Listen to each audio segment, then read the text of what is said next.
Asia కప్లో వివాదం ముదురుతోంది. Trophy స్వీకరణపై Suryakumar Yadav కొత్త షరతు.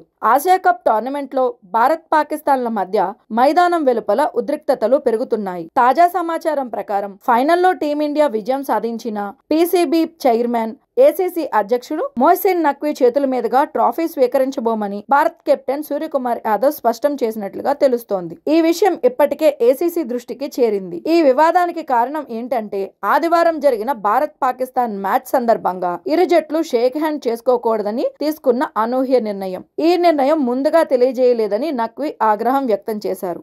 అంతేకాకుండా పీసీబీ టోర్నీ నుంచి వైదొలుగుతామని హెచ్చరికలు కూడా జారీ చేశారు. ఇక తమ డిమాండ్లలో భాగంగా పాకిస్తాన్ ఐసీసీ వద్ద మ్యాచ్ రిఫరీ అండ్ హైక్రాఫ్ట్ ను తొలగించాలని కోరింది. దీనికి స్పందించిన ఐసీసీ పాకిస్తాన్ యుఏఈ మ్యాచ్ కు రిచీ రిచార్డ్ ను కొత్త రిఫరీగా నియమించింది. అయితే మిగిలిన మ్యాచ్లకు హైక్రాఫ్ట్ కొనసాగింపుపై ఇంకా తుది నిర్ణయం తీసుకోలేదు. ప్రస్తుతం పాకిస్తాన్ టోర్నమెంట్ లో కొనసాగుతున్నప్పటికీ తమ ఆందోళనను మరింత బలంగా వినిపించేందుకు సిద్ధమవుతోందని సమాచారం. భారత్, పాకిస్తాన్ బోర్డులు పరస్పరం ఏసీసీకి ఫిర్యాదులు చేయడంతో ఆసియా కప్ భవిష్యత్పై అనిశ్చితి నెలకొంది.